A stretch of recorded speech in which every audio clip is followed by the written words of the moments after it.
Warning, Hebrews Toys Reviews is not intended for children. It is for adult collectors and the people over the age of 18. Hello everybody, Hebrews77 here, and welcome to a brand new YouTube channel. This is Hebrews Toy Reviews.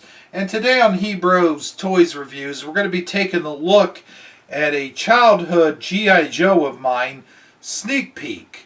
Now, I could have swore that this guy's real name was Sneak-a-Peek or Sneak-in-Peek, as in hit and run. Well, it turns out that I was wrong, and his whole name is Sneak Peek. Sneak Peek is a 1987 G.I. Joe figure that was modeled after Stephen King's son. And I'll be getting into that in just a minute. But first, welcome to the channel. I call this Hebrews Toy Reviews because I'm not just going to be reviewing G.I. Joes. I'm going to be reviewing a wide variety of toys.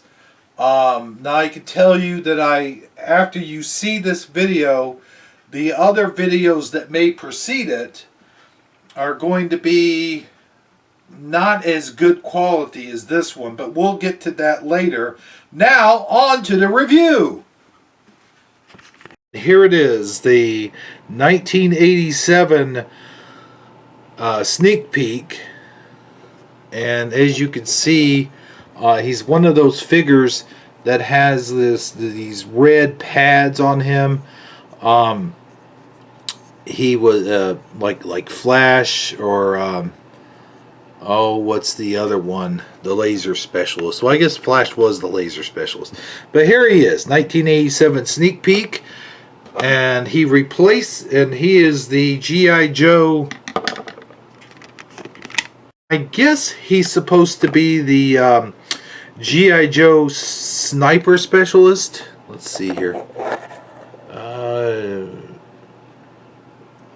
Actually, he is the radio telecommunications expert. So I was going to use 1986 low light for his replacement thing, but he is the replacement for 1986. His equivalent would be the 1987 or 1986 dial tone, which the 1986 dial tone replaced the 1982-1983 breaker, which you see here. I'll put the light on these guys. There we go. Let's spotlight them. So there you can see in comparison. Now he does not have any sort of mouthpiece like dial tone or breaker, as you can see here. However, he does come with this sort of telescope looking thing, and I'm not really too sure how the heck this thing is supposed to work as a communications device of any kind. This looks more like a spotlight or a scope. He would take the scope and have it, let's see if I could set this up here. I had that set up earlier. Now I think I might be missing a piece on the scope because there is no, no bottom part there. Let's lower the camera a little bit so you can see. But it's still very usable. He uses it like this, but here's the thing. There is really no way for him to hold this. The handle, as you can see here, is very thick, and there is no other handles on here unless I am missing a piece, and his hands cannot hold on to it, and I'm afraid to even try to put them in there. He can hold on to it like this. I guess that's how he would have to carry it. This seems like a very impractical device that would not be used in the field. And he does come with three other accessories. He comes with the AK-47 rifle with sling, which can go around his neck or shoulder. I'll get it around his shoulder here. Get it like that. And then the binoculars. And this, what looks to me, where the heck did it go? Like a walkie-talkie. There he is with all his accessories, and here is the walkie-talkie, or it looks like a walkie-talkie. I don't know what the heck this is, but I think it pegs on, like you could peg it on this sort of like a spotlight thing, kind of like that, or maybe this little like that. I don't know, but anyway, that's the end of those two accessories. Of course, he's got the standard G.I. Joe binoculars. I think these binoculars also came with the 1983 and 1984 Duke, which I do have a video on the original Duke. And now let's take a little look at this AK-47. This is the AK-47 machine gun.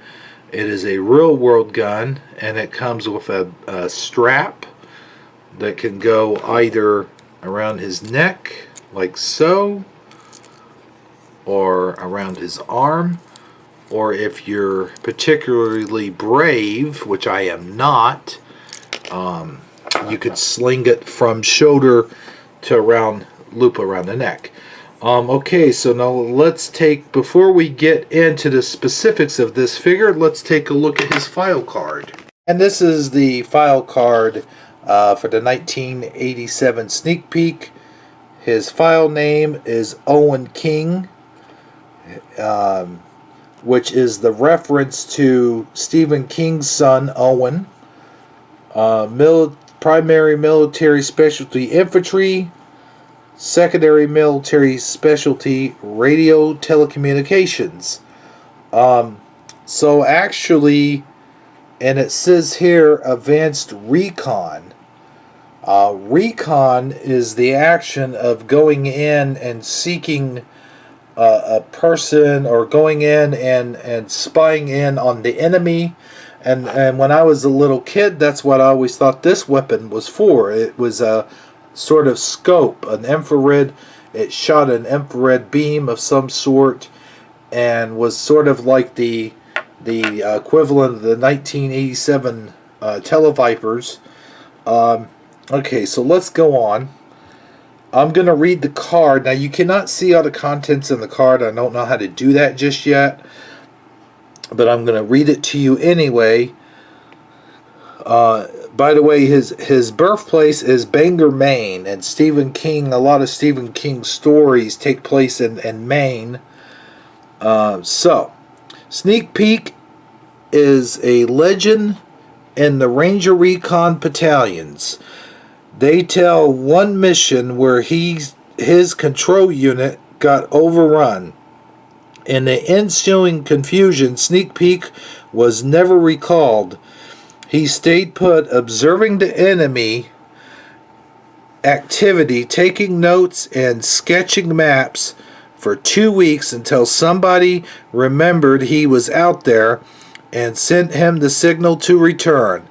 He is, of course, Ranger qualified and proficient with all NATO night vision devices. Now, this is the part that brings it to my attention, that I always thought he was a sniper, even though the AK-47 is not a sniper rifle type gun. And that's where I got the idea that he was more in line with low light. Although I do like the low light color scheme better, but we will get to that in a minute. And on a personal note, it says here, the personal note, patience, endurance, and guts is what Sneak Peek has plenty of. He's got the patience to creep inch by inch into enemy territory, carefully bending back every branch and twig in his way and just as carefully replacing them. He's got the endurance to sit And to sit motionless, the M was partially smudged, motionless and cramped over for days on end. Whew, that would make my legs hurt. Waiting for the bad guys to show up, and when they do, he's got the guts to stick around and watch. So that's another indication that this guy's a sniper. But apparently he's the telecommunications officer, and the only thing I've got to go on that is this little device here, which I thought was a walkie-talkie. It has an antenna, and it does have like a little voice piece right there. But anyway, I digress. Now, with the file card being read, let's get back to the figure. As you could see here, he has the red sort of pads like on his uniform, kind of like Flash and some of the other Joes have. Okay, now I just figured it out. Flash and Grand Slam, except they had sort of an orange pads. He has a gray uniform, which I always thought was pretty cool. The gray helmet with a red stripe around it and some visors that do not come down. A chin strap. The helmet is non-removable. He has arms with black, what appears to be sort of like a black band, and a watch, like a wristwatch. And it looks like maybe either another wristwatch or a Fitbit. No, I'm just kidding. Of course, it's not a Fitbit. And now let's take a look at the legs. He has black boots, although the black boots do not continue all the way around at the same length. These are long boots, and these are like sort of his knees. They bend at 90 degrees at the knees, and he can sort of do like a... see, these are... the knee pads have kind of like a... they stick out like this, so you can pose them like this. Well, these were not as long as I thought. As you can see, you can, however, do that with dial tone, and this is the perfect position in which a radio telecommunications guy would be in that position. Sneak peek, his arms are a swivel arm, so you could turn them all the way around, and they do bend at the elbow at 90 degrees or 85 degrees, whatever you want to say. I don't know. To me, I guess I have a bit of a nostalgia for this figure. He was one of the last G.I. Joe figures I think I got as a kid. I think I was going on 12 years old, and so I was kind of moving on to other things. I did have the Ninja Turtle sort of playset or whatever, and he has this green belt. Let's see here, the green belt. Oh, the green belt, which has a hook on it. Raise his arm a little bit there, as you can see the hook, and I think that hook you can stick just about any of these accessories on it. Let's see if this will fit on the hook. No, it won't fit. The binoculars will fit on the hook, but the strap is too thick, and it oftentimes will fall off of there. There you go. It kind of fits on the hook. His machine gun can fit on the hook. Well, no. Maybe the hook was made for this walkie-talkie, but I don't think you can hook it on that way. Well, there you go. You can hook it on, but it's very loose. And if you do that sort of thing, you will lose it. And there he is one more time for all his glory. And here's the thing. Now, even though I had this figure as a child, all of my G.I. Joes that I ever had as a child were either sold in the garage sale or thrown away in the trash by mistake. So I had to order this one on eBay, and when I did, this was the first picture of the file card that I saw on eBay. And then as I clicked through and got to the very last one, I saw this. Now, as you can see, it's totally tore all to hell. and there's no way this would be any good for display purposes, and it's not valuable.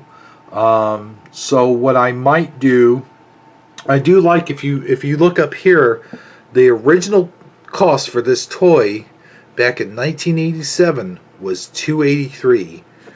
That is amazing.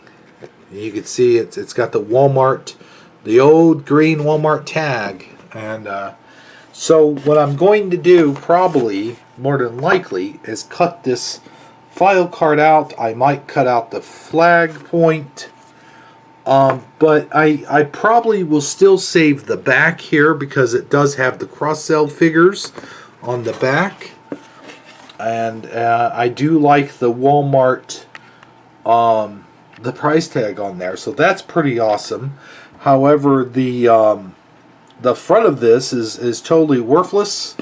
This is a totally worthless card back, and maybe somewhere down the line I will get a full card back which has this, but I probably will not ever really find the original price tag on this. That's amazing. But I am going to cut out, like I said, the file card. Man, whoever opened this really shredded it. Or I may just keep the card for sentimental value. Well, anyways, there you have it. There's your 1987 Sneak Peek. And I still keep wanting to call him Sneak-a-Peek. I do have a distinct memory of him being called Sneak-a-Peek, but obviously that's not what his name ever was. Well, there you have it. There is my first toy review, and that was a G.I. Joe toy review. I hope that you liked this review of Sneak Peek, and if you like toy reviews and you're an adult collector like I am, then if you like the content, please subscribe, give it a thumbs up, and I'll see you in the next. Thanks for watching.